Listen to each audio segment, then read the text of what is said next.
So we'll just give everyone a couple seconds to stream in.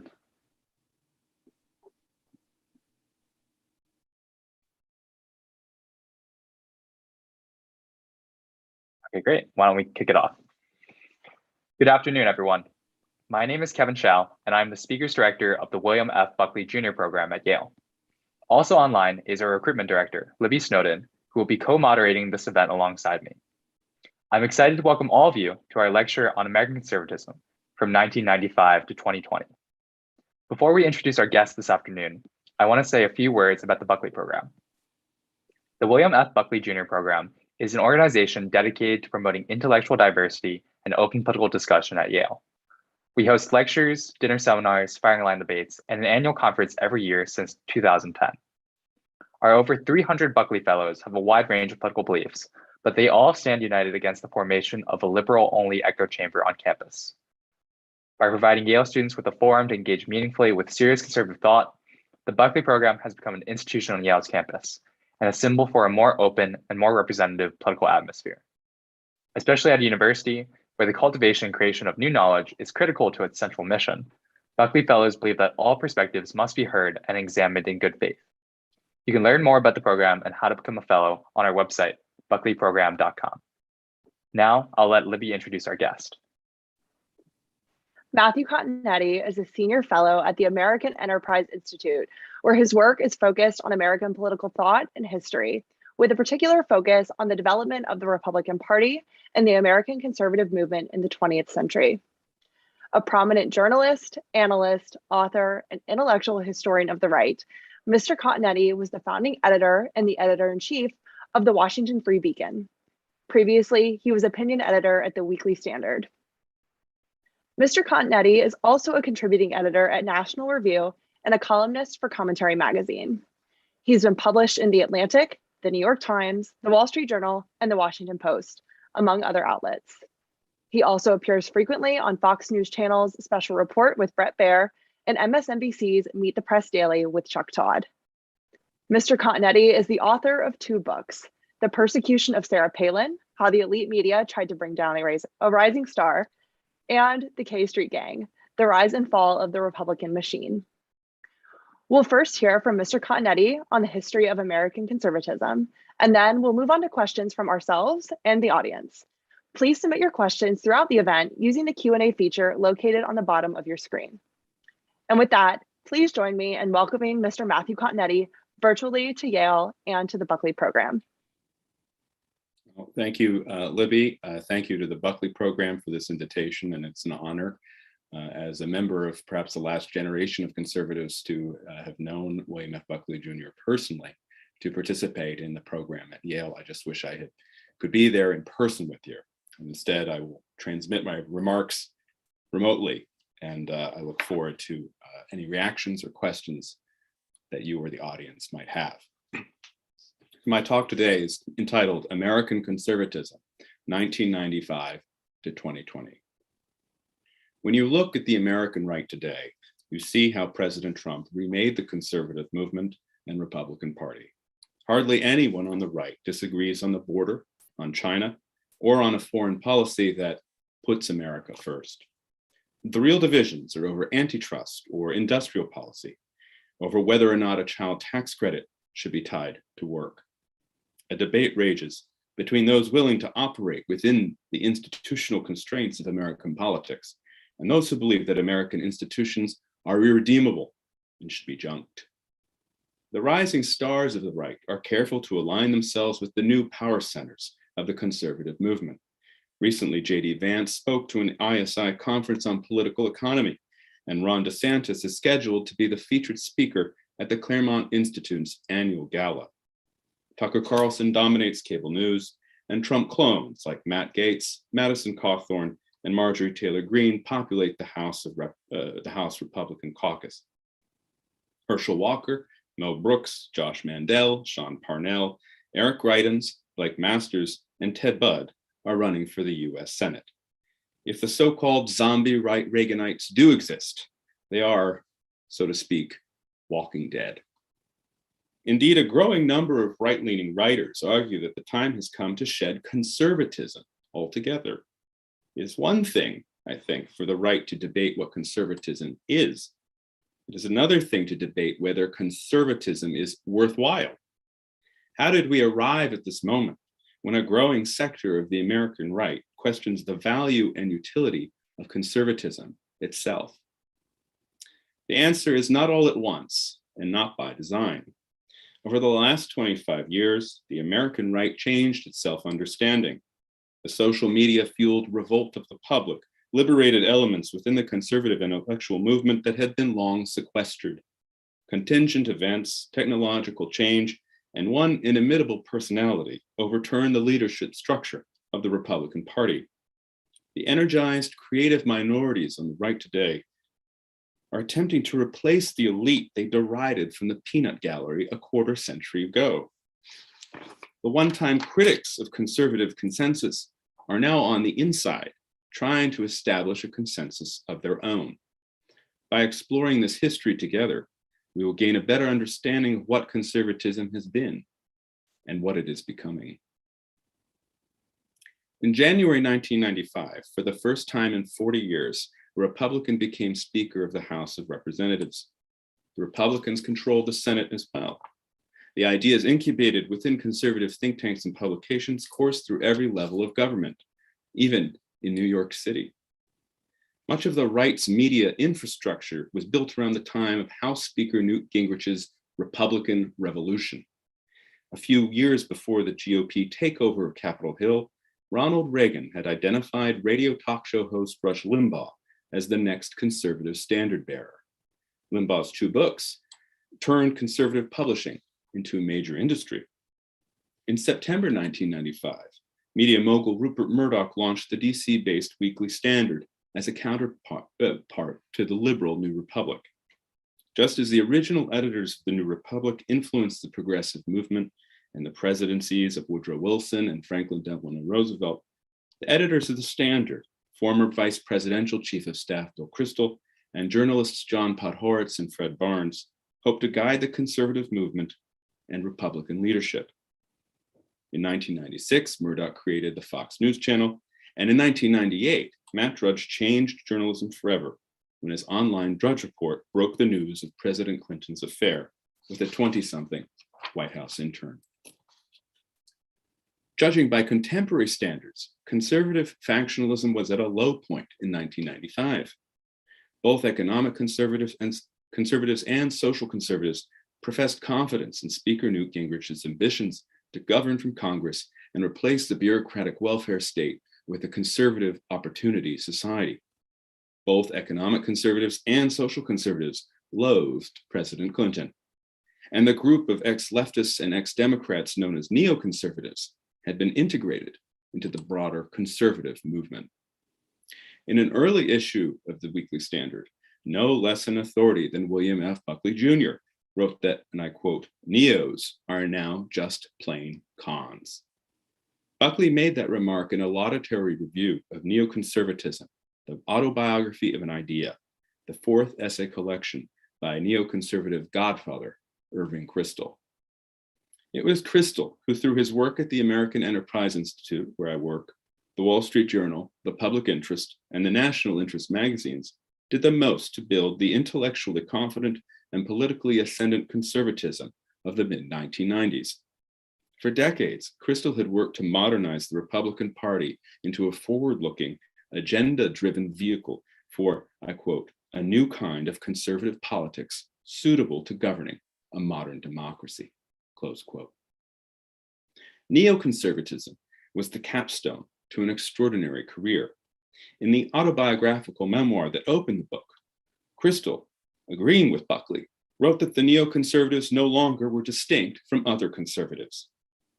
I quote, "It is clear that what can fairly be described as the neoconservative impulse, or at most the neoconservative persuasion, was a generational phenomenon," Kristol wrote, and, I continue the quote, "has now been pretty much absorbed into a larger, more comprehensive conservatism."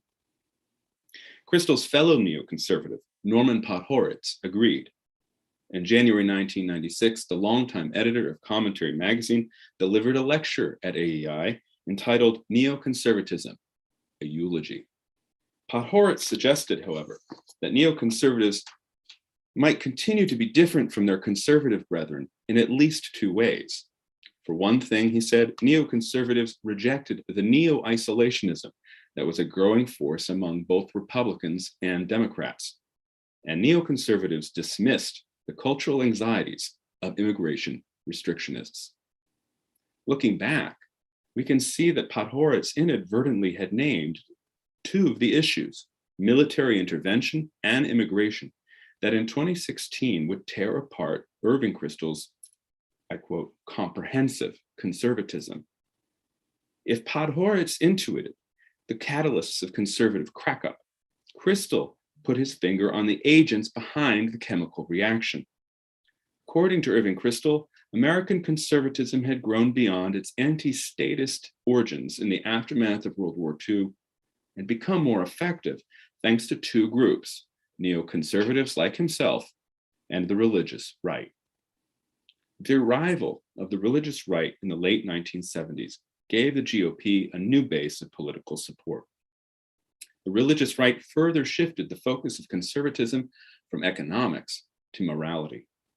The neoconservatives, Kristol wrote, were uniquely situated to partner with the religious right because they understood the importance of religious belief to social order. And it was the religious right, Kristol continued, that pushed the conservative movement and Republican Party in a more populist direction. Over the following decades, war and migration caused the overlapping constituencies of the religious right and populist conservatism to sever ties with the neoconservatives.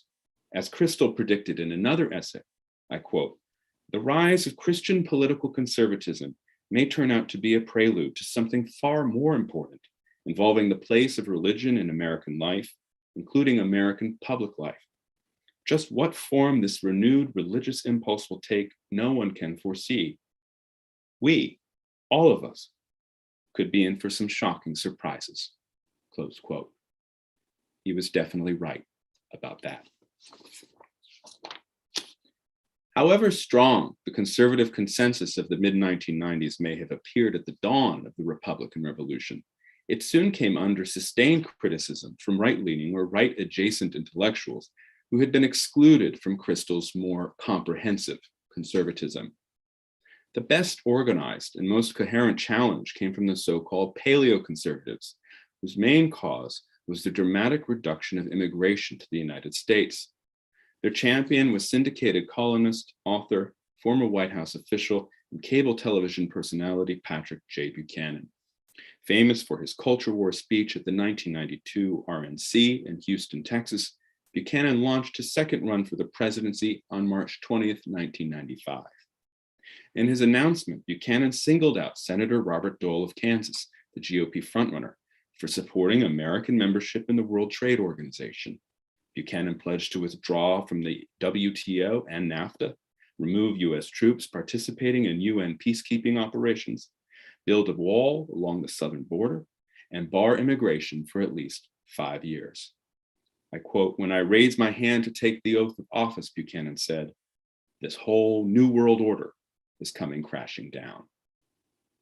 This invocation of a sinister global conspiracy hinted at populism's dark side. Buchanan was a well-known opponent of the neoconservatives who laced his rhetoric with anti-Semitic tropes. He flirted with racists, anti-government extremists, and conspiracy theorists. The chief theoretician of Buchanan's movement, newspaper columnist Samuel T. Francis, was fired from his editorial position at the Washington Times in 1995 after it was revealed that he had told an audience, and I quote, "The civilization that we as whites created in Europe and America could not have developed apart from the genetic endowments of the creating people, nor is there any reason to believe that the civilization can be successfully transmitted to a different people," close quote. Francis believed that intellectual conservatism was defunct and that the label conservative was meaningless because Buckley's movement had failed to generate support among the masses. Francis argued that the future of American politics hinged on what he called middle American radicals, also known as the men and women from Mars.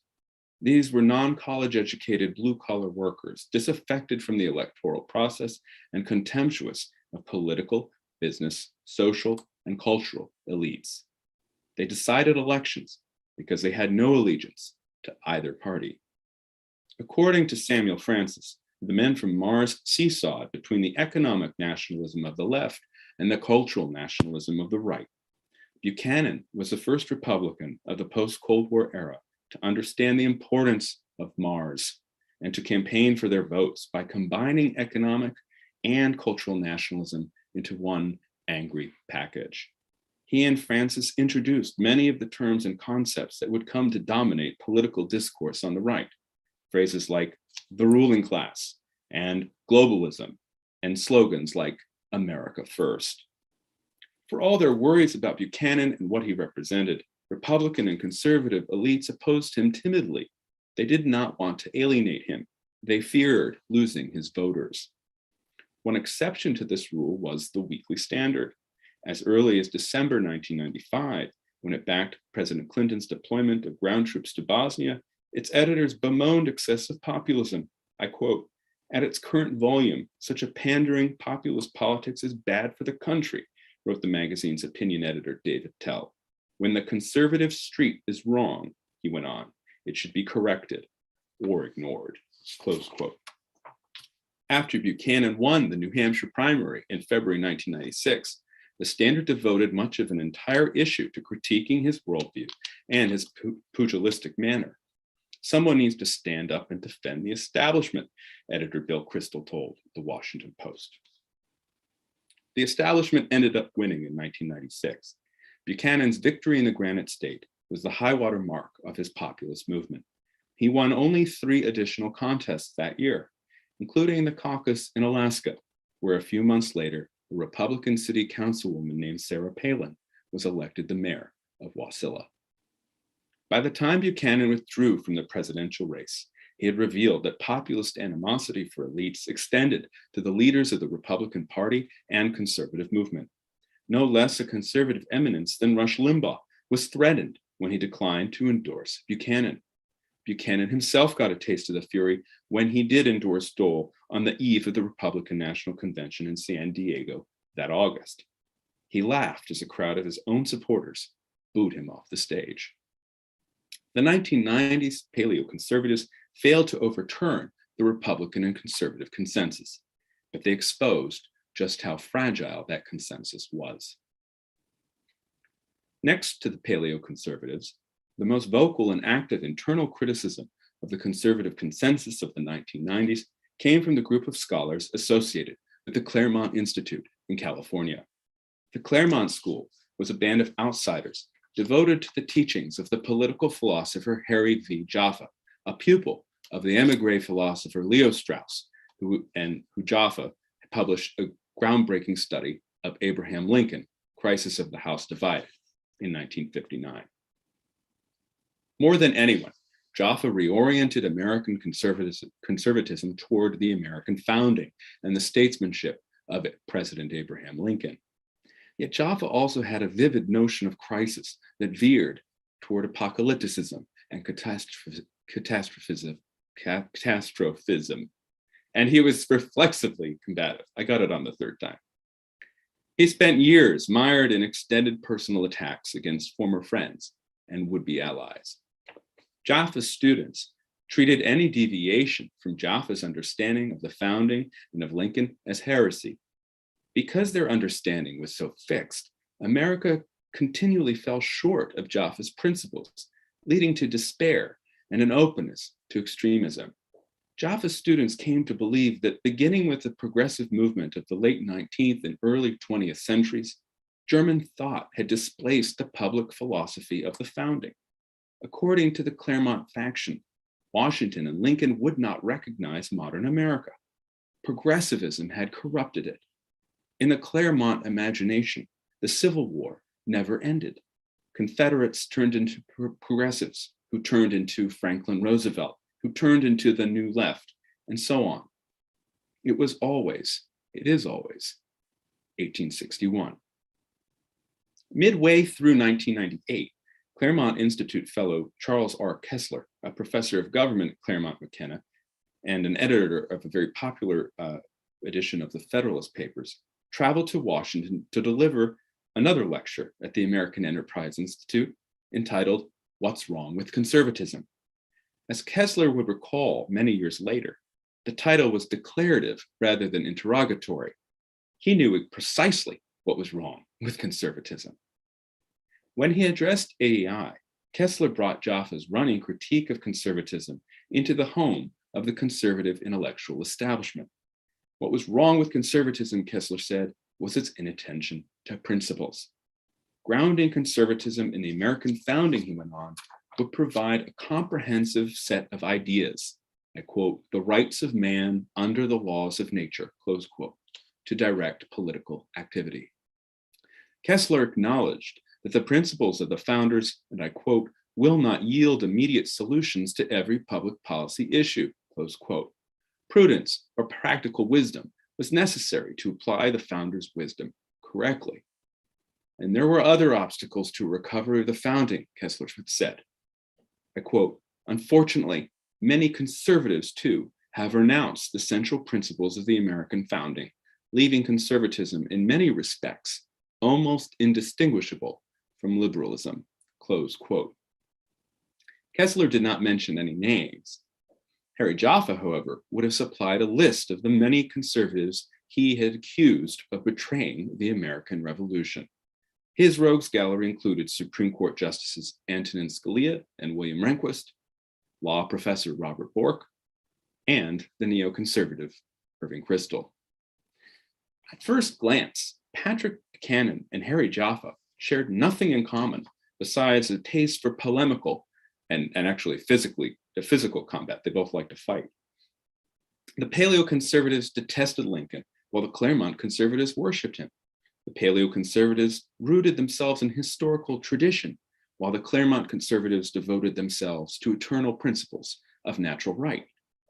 Both schools, however, blasted the same consensus from different angles, and both schools found themselves on the same side of the policy and political debates that ripped apart the conservative movement. The trigger for this unexpected realignment wasn't Bill Clinton, however. It was George W. Bush. It is worth remembering that George Bush presented himself as a corrective to conservative shortcomings during the 1990s. George W. Bush's philosophy of compassionate conservatism was an attempt to soften the edges of the Gingrich GOP. Bush criticized the perceived dominance of economic conservatives within the Republican coalition. Bush entered office in January 2001 as a tax cutter, a social conservative, and a foreign policy realist. This phase of his presidency lasted 8 months. The terrorist attacks of September 11, 2001 shattered preconceived notions of how his presidency might unfold. He turned into a war president, and he embarked on a course that transformed his party and the conservative movement in unanticipated ways.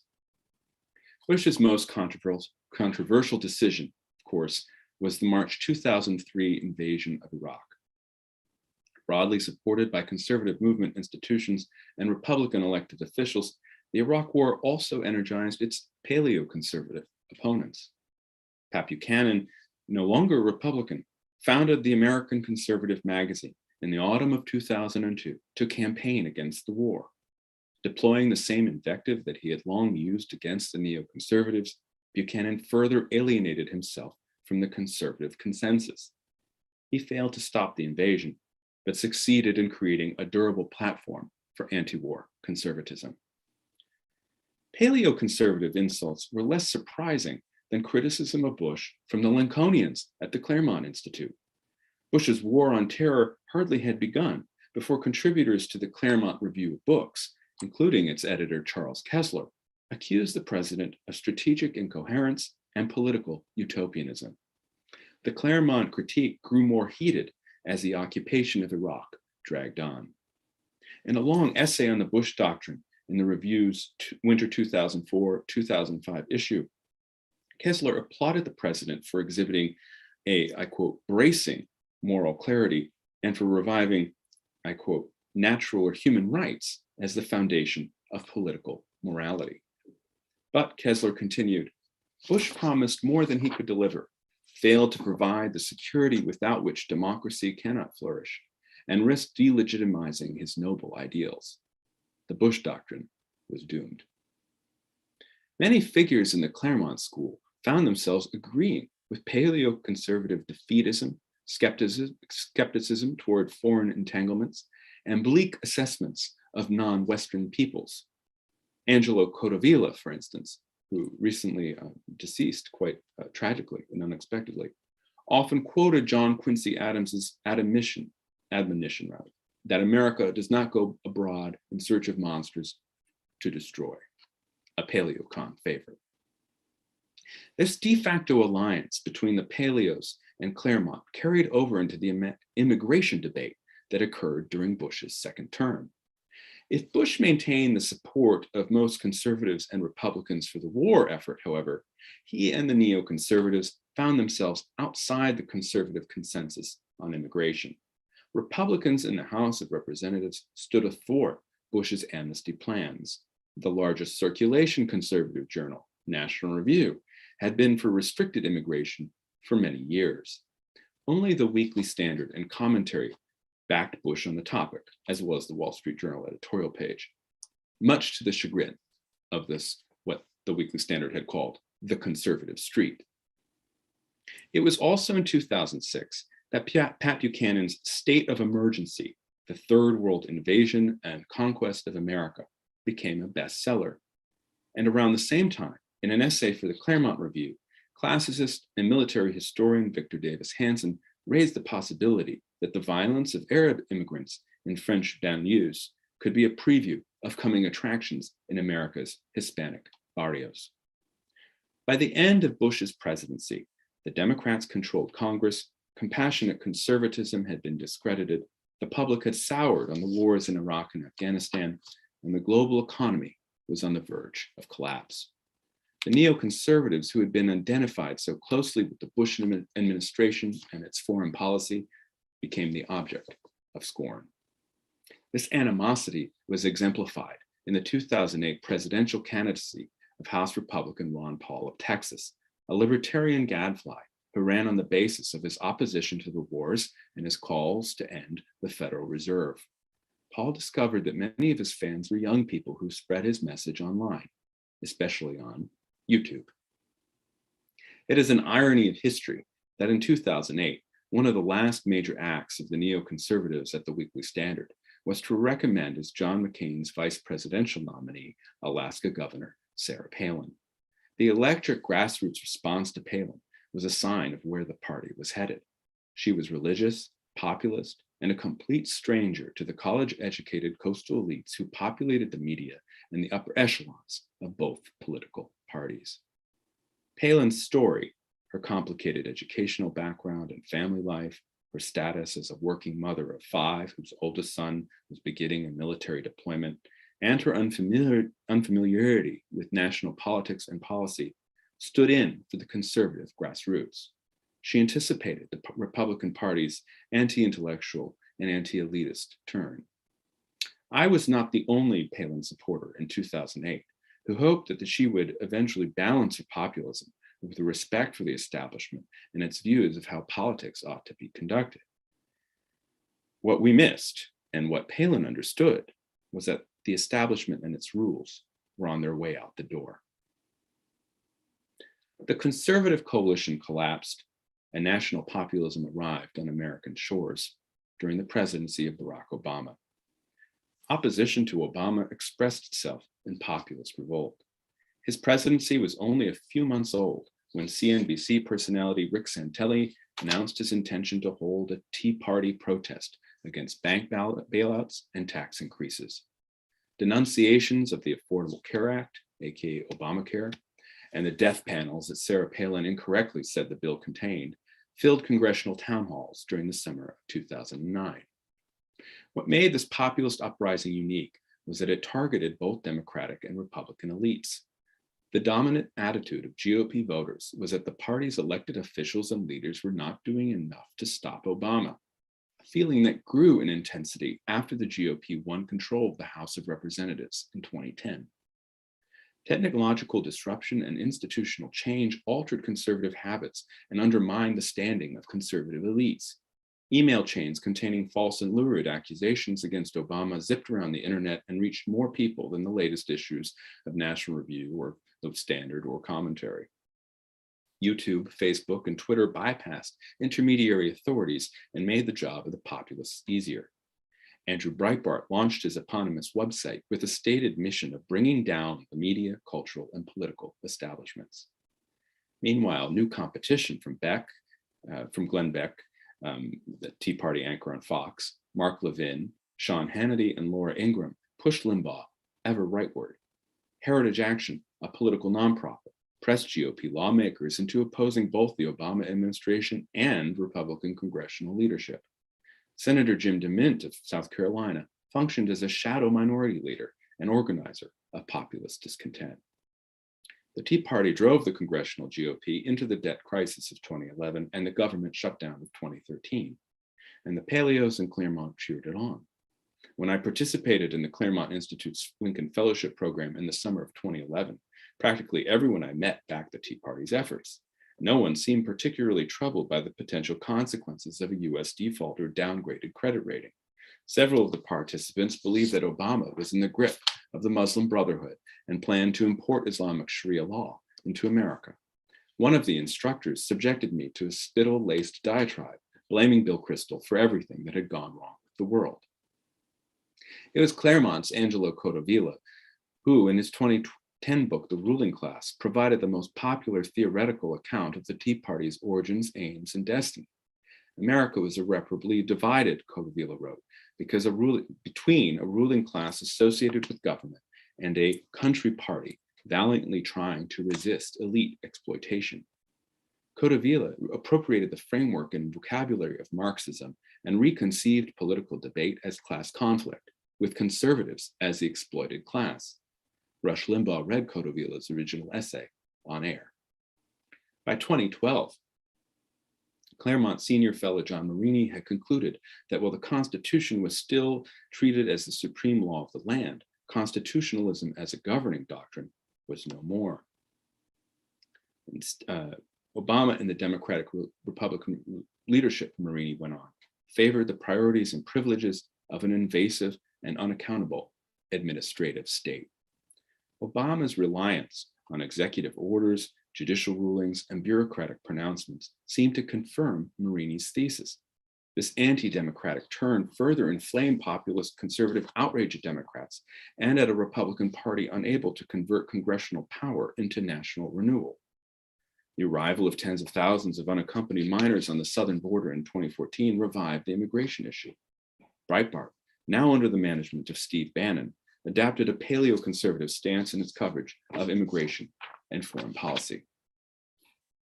It is well known that beginning with the riots in Ferguson, Missouri in 2014, the college-educated professionals at the pinnacle of the Democratic Party veered hard left on issues of race. What is less remarked on is that the so-called Great Awakening had a right-wing doppelganger. Around this time, an online dissident right or alt-right emerged that promulgated neo-reactionary and white nationalist views and would have made Samuel T. Francis proud. The Black Lives Matter movement then did not exist in a vacuum. It operated dialectically with this alt-right, radicalizing politics and dissolving the social bond, especially among young people online.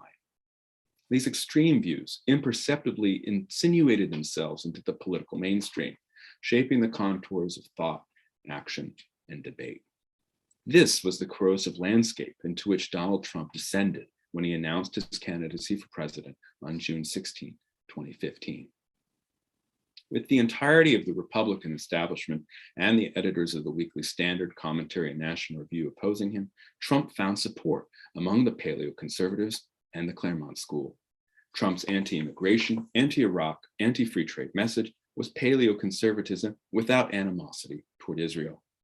Trump's biggest fans were the middle American radicals, and Trump gave voice to the apocalyptic worldview of the Claremont writers by raising the stakes of politics to civilizational life or death.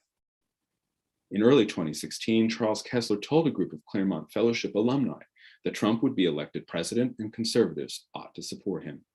That January, as the editors of National Review prepared their Against Trump issue, Rush Limbaugh read aloud a 1996 Samuel Francis essay to explain Trump's appeal.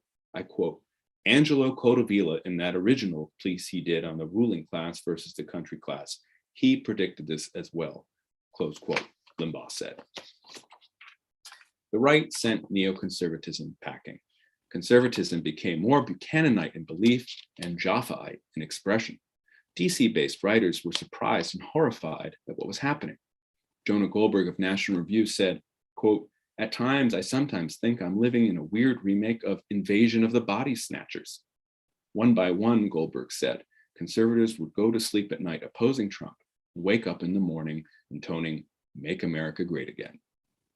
But these conservatives weren't aliens. They were responding to cues from their fellow partisans and perhaps revealing what they always actually had believed. Powerful institutions and influence brokers within the conservative movement aligned themselves with Trump and the new ideological dispensation. The Mercer family fortune bankrolled Breitbart and other national populist activities. Billionaire Peter Thiel used his resources to turn the conservative movement away from neoliberalism. Meanwhile, Claremont had accumulated hundreds of alumni through its various professional development programs, and Hillsdale College, whose president Larry Arnn once ran the Claremont Institute, was perhaps the only university in the country, the world really, where Trump would be greeted peacefully on campus. Hillsdale faculty filled the list of writers and scholars for Trump, published on the Claremont-aligned American Greatness website in September 2016. By the time Rush Limbaugh read on his program Claremont fellow Michael Anton's Flight 93 election essay, which was an attack on the never-Trumpers at the Weekly Standard that bemoaned demographic change and likened America to a hijacked plane about to crash, power was flowing steadily from the conservatives in the Beltway in New York to the conservatives in Michigan and California. The religion, nationalism, and populism of the American right that Irving Kristol identified in 1995 had cascaded into the Trump phenomenon. If Trump had lost the 2016 election, his revolution within the form of conservatism might have been interrupted or even reversed. But that scenario belongs to an alternate timeline. Trump won. As Pat Buchanan told Politico magazine in the spring of 2017, quote, "The ideas made it, but I didn't." I don't need to remind you what has happened over the last 4 years. Suffice it to say, much of today's Republican Party and conservative movement, perhaps at the moment better understood as a Trump movement, would be unrecognizable to William F. Buckley Jr., who died in 2008, or to Irving Kristol, who died in 2009, and for that matter, perhaps even to Harry Jaffa, who died in 2015. The conservative intellectuals and Republican politicians who did not make a separate peace with Donald Trump are in exile, retired, or out of office. The Weekly Standard closed in 2018. The writers at the center of the conservative intellectual movement in the 1990s, early aughts, and even the early 2010s now criticize the GOP from the sidelines at the Dispatch and the Bulwark. Yet 4 years in power did not moderate the views or temper the animosities of either the Paleos or the Claremont figures who served Trump and advocated for him in public. By the time Trump departed Washington last January, Claremont associates had pronounced the American Republic dead, convinced themselves that America is engaged in a cold civil war, raised the possibility of secession, coming from the backers of Lincoln, and advised the president as he attempted to overturn the result of the 2020 election and remain in office. Paleos and Claremont agreed on the necessity of regime change, our own. This new fusion of paleoconservatism and Claremont is unstable. Without the common enemy of neoconservatism, the two schools must confront their philosophical differences. Over the past summer, for example, Michael Anton contributed a series of essays to the American Greatness website, making the theoretical case for such an alliance between Claremont and paleoconservatism. But he did not seem to have many takers among the paleo right's most devoted Southern partisans. Like its predecessors, the new right has found it much easier to agree on what it opposes. than on what it is for. It celebrates toughness, ferocity, and a willingness to confront liberals and the left. It believes that norms of discourse and procedure are nothing but obstacles to national salvation. Hillsdale journalism lecturer Molly Hemingway quoted Pat Buchanan in her 2021 Bradley Prize acceptance speech and added, I quote, "All of a sudden, the conservative project is not a conservative one, so much as a counter-revolutionary one," close quote. What will the counter-revolution look like? At the moment, it appears to involve encouraging child-rearing and building locally based counter-institutions such as family cooperatives and traditional churches to replace the neoliberal regime once it collapses.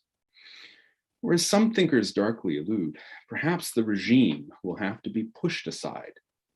I quote, "Learn some useful skills, stay healthy and get strong," writes Harry Jaffa biographer Glenn Elmers, adding, and I quote, "America as an identity or a political movement might need to carry on without the United States," close quote. Donald Trump, it seems, will play some part in all this. So apparently, will Viktor Orban's Hungary. It is a confusing, conflictual, and uncertain time.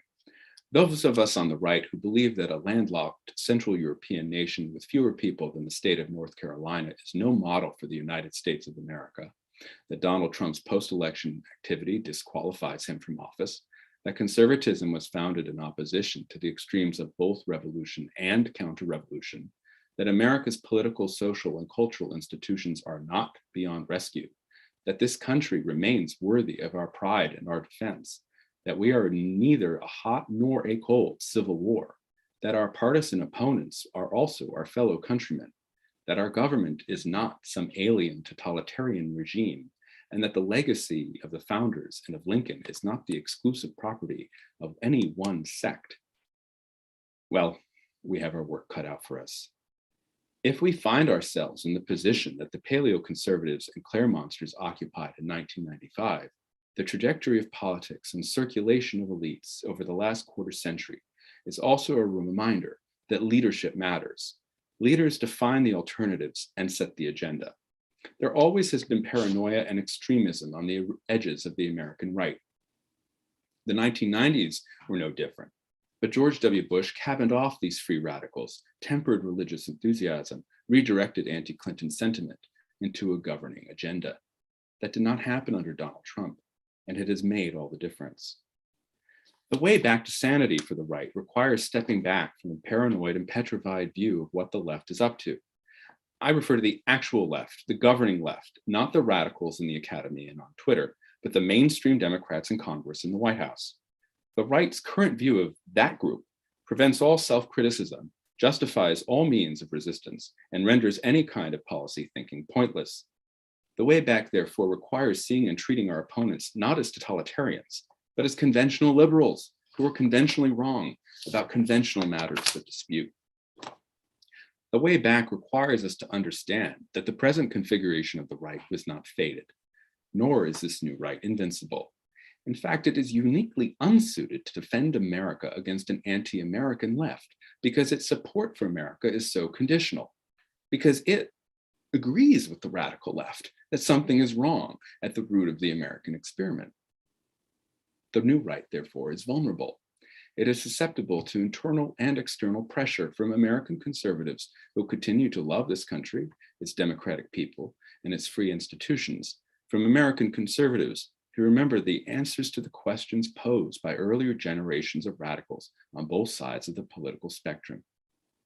The rising generation of conservatives makes the case for America today, as it exists now, and reinvigorates the nation's self-confidence and will. It may be pleasantly surprised at the results. One way or another, the present course will prove unsustainable. This new American right will not last. Thank you. Thank you, Mr. Continetti. I just want to take a moment to remind our audience members that they can submit questions via the bottom right of their Zoom window. But in the meantime, Mr. Continetti, I was curious about your experiences in conservative media, from beginning your journalistic career at the Weekly Standard in 2003 to founding the Washington Free Beacon in 2012. Many on the right have lamented the shuttering of the Weekly Standard and argued that new publications that are commonly seen as filling this space, like The Bulwark or Francis Fukuyama's American Interests on the foreign policy side, don't do so completely. Do you agree with this characterization of the current conservative media? And what gaps, if any, do you see that could be filled by up-and-coming conservative intellectuals and journalists? Well, I too miss the Weekly Standard.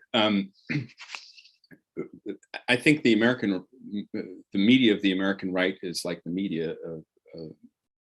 in general. It's fractured, it's niche, and it's increasingly driven by individual brands rather than institutional reputations. So I've seen the entire industry transform in my 20 years here. When I came to Washington, you would kind of ascend up a track and think that your goal would be a columnist for a print for a newspaper, or maybe writing articles for prestigious journals. And you could see how David Brooks followed that track.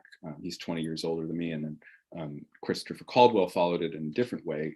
He's also 20 years older than me. I don't think that track exists anymore.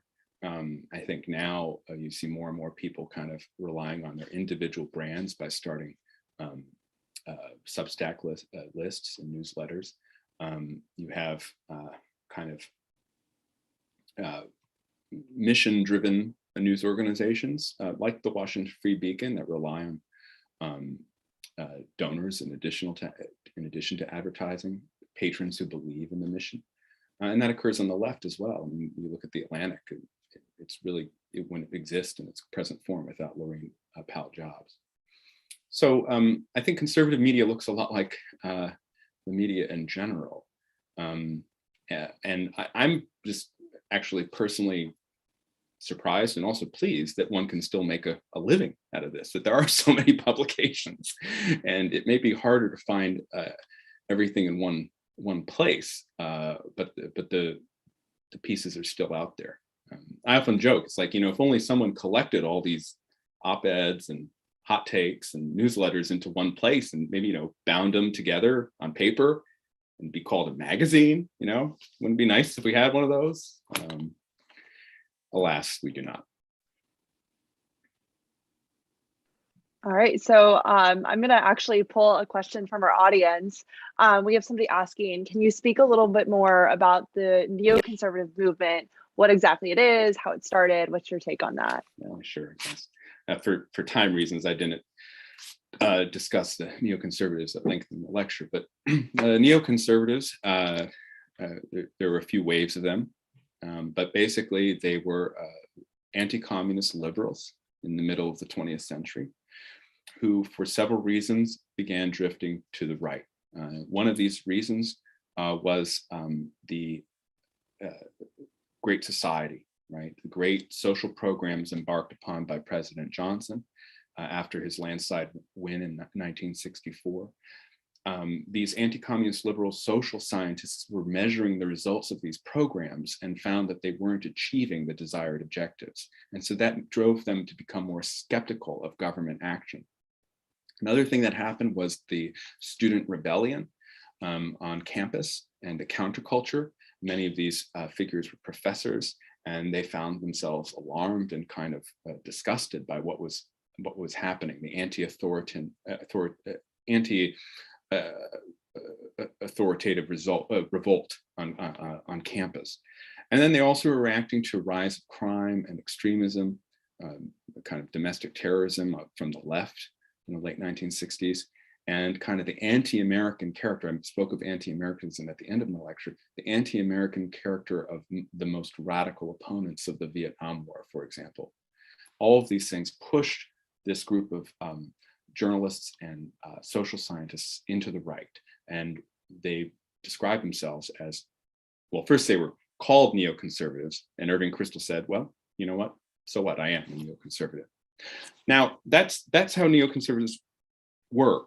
I think when many people listening today hear the word neoconservative, they think of Bill Kristol, and they think of Robert Kagan, and they think of the Weekly Standard, and they think of the support for the Iraq War in 2003. That's a later phase of neoconservatism, in fact, a later generation of neoconservatism. And I think it's important to understand that the neoconservative domestic policy was always distinct from and actually different than neoconservative foreign policy as it came to be understood in the last 20 years. There's another audience question, which asks, what is the role of progressivism in the rise of the far right and Trump? Yeah, this is, I kind of alluded to it when I mentioned the Great Awakening after the Ferguson riots in 2014. I really think if you look at measures of the self-identified liberal or progressive attitudes toward America, toward racial justice issues, it's not Trump, it's 2014 that's the inflection point, right? It's Michael Brown. And then, of course, with George Floyd in 2020, we had another inflection point. These so-called viral incidents of racial injustice have been pushing the left into a more radical place on issues of race and equity than indeed the electorate at large, and actually even the Black electorate when you look at the polling. I think as we exist now mainly online, right, especially the most politically active among us, we see more and more what's happening in institutions that are all totally dominated by the cultural left, the media, entertainment, big tech, the academy. And our posture as conservatives is a response to what we see among these totally left institutions. But what I think we have to remember is, if any person walking down the street was confronted with the things that we see coming from these institutions, they would use their common sense and say, that's ridiculous. So our reaction as conservatives to the increasing progressivism in some corners in the left should not be to say that America is over. It should be to actually make the argument about why that's ridiculous. And what we will find is that most Americans agree with us, right? What was the one rule of the Biden campaign in 2020? Don't look at Twitter. And that helped the Biden campaign win. That's why Biden won. He won independent voters, suburban voters who don't want to be woke. They don't like it. And he stayed away from it. But now that he's in power and the Democrats are in control of Congress, it's much harder to avoid Twitter. And I think the Democrats are paying a price as a result. So yes, the left, the radicalism of the left, especially after Ferguson, especially the hypocrisy in Obama's response to the unaccompanied minors at the border after in 2014, we had all these quotes of Obama saying that he didn't have the authority to expand the DACA program. Then he did, even after he lost the 2014 election. Things like that. Of course, I didn't get much into the religious right, but things like the Obergefell decision in 2015, establishing a constitutional right to same-sex marriage. All those things, of course, fueled the sense among the sector of the right that I described that that the heaven was falling upon them. All right, and then I have another audience question. We have lots of questions from our audience. Great. We have here, what can the new American right learn from the true Reagan Republicans that could be of real value? Yeah. Well, the first thing they have to learn is that America is worth defending. That's the central thing. Why did Ronald Reagan become president, right? He became president, not because he changed. He didn't change at all. You look at his speeches from 1964 and his farewell address in January 1989, there's hardly any difference in what he believed. But the country changed and the left changed. And by the end of the 1970s, Americans were tired of rising crime. They were tired of inflation. And they were especially tired of national humiliation. They had lost the Vietnam War. The Soviet Union was going to Afghanistan. Cuba was expanding its presence in Africa. There were communist revolutions in Nicaragua. Then you had the Iran Iranian Revolution and the Iranian hostage crisis. People were tired of being humiliated. Those were the elements that created the presidency of Ronald Reagan. Because at the end of the day, the American electorate wants to feel good about itself and its country, right? And that's what Ronald Reagan did, is he presented a message of self-confidence and strength and will, that we had the capacity to solve our problems. And he also had a plan to how to do that. That's what I think the new American right needs to learn, first of all, that America is worth saving, that it's possible to save it, and it has to come up with convincing means of solving the issues of most importance to voters today. And, I mean, for all of the interesting discussions about, say, big tech, I will tell you, I don't think big tech is the #1 concern of the American people. I think inflation is the #1 concern of the American people. I think they're concerned about what's happening on the border, and I think they're also a little bit concerned that what's happened to American credibility in the aftermath of the Afghanistan withdrawal. I think those are the issues you focus on, the ones that actually matter to Americans. Mr. Cottonetti, could you please explain how the coming together of religious and libertarian conservatives in fusionism succeeded temporarily as compared with the fusion of paleo/new right, which you suggest has little traction? Well, so the questioner is referring to kind of the conservative consensus that National Review embodies, that William F. Buckley Jr. embodies, which was this idea that a politics of freedom and a belief in traditional virtue are not in conflict. And National Review and its writers, and a writer named Frank Meyer in particular, did the most work to kind of create this theoretical way in which these two things might coexist. But the truth is, for most conservatives, they've always kind of coexisted in practice, even if it's sometimes hard to work out the theories. And where the libertarians or the economic conservatives and the traditionalists or the social conservatives came together was in opposition to centralized state power.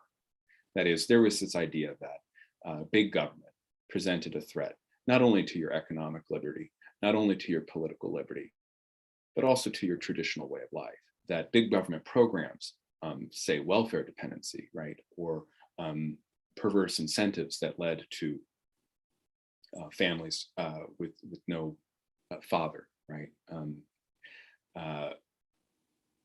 That was how libertarians and social conservatives could join forces, because big government was at the root of it. This is a problem for the new American right, in my view, because they don't have the critical attitude toward big government that the fusionists did. And so it's hard to see, what do they rally around? They rally around anti-elitism. They rally around opposition to the neoconservatives, as I said, but the neoconservatives, they're no longer